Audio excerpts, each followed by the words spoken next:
Scientists evaluate cancer risk of U.S. drinking water.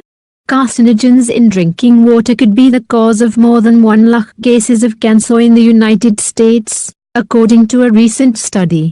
Researchers from the Environmental Working Group, EWG, in Washington, D.C., used a new approach to analyze cumulative cancer risk due to cancer-causing chemicals in tap water across the USA. Report the findings in a recent Helyion paper. They note that the study is the first to apply a cumulative cancer risk framework to the analysis of tap water contaminants for the whole of the U.S. The analysis drew on water quality data from 48,363 community water systems across the country. The dataset did not include private wells, which supply drinking water to around 14% of the U.S. population, or about 13.5 million households. The analysis revealed that the most significant impact on cancer risk came from arsenic, followed by byproducts of disinfection. Drinking water contains complex mixtures of contaminants, yet government agencies currently assess the health hazards of tap water pollutants one by one, says first and corresponding study author Sydney Evans, an EWG science analyst. In the real world, she adds, people are exposed to combinations of chemicals, so it is important that we start to assess health impacts by looking at the combined effects of multiple pollutants. Calculating cumulative lifetime cancer risk. In the study paper, the authors explain that since the 1990s, scientists and health organizations in the US and elsewhere have been urging that risk assessments should focus on cumulative impact rather than just the effect of one contaminant at a time. Indeed, in the US, it is already standard practice to use a cumulative approach to assess the risk of developing both cancer and other serious health effects from exposure to toxic air pollutants. The new study builds on a model that the state of California used to assess the cumulative cancer risk of drinking water contaminants. The team obtained cancer risk benchmarks for each of the 22 contaminants that they analyzed from the U.S. Environmental Protection Agency and the California Office of Environmental Health Hazard Assessment, California OEHHA. These benchmarks give the level of a contaminant that corresponds to the risk that 1 person per million of the population exposed to the contaminant could develop cancer during their lifetime. Government agencies use 70 years as the approximate statistical lifespan in the U.S. from the average results of water quality tests that each community had conducted on their water systems during 2010 to 2017. The researchers could see which had exceeded the benchmark threshold for each of the contaminants.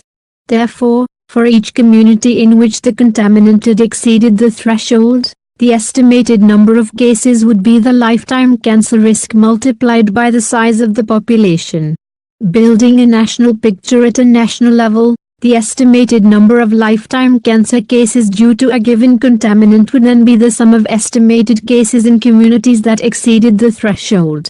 In the case of arsenic, for example, the California OEHHA defines the level of contaminant that corresponds to a lifetime cancer risk of 1 case in 1 million as 0.004 micrograms per liter, mcgl. From the water quality and population data for each community, the researchers calculated that 141 million people across the U.S. live in areas in which levels of arsenic are above this threshold. The calculation yields a national figure of 45,300 estimated number of lifetime cancer cases due to arsenic in drinking water.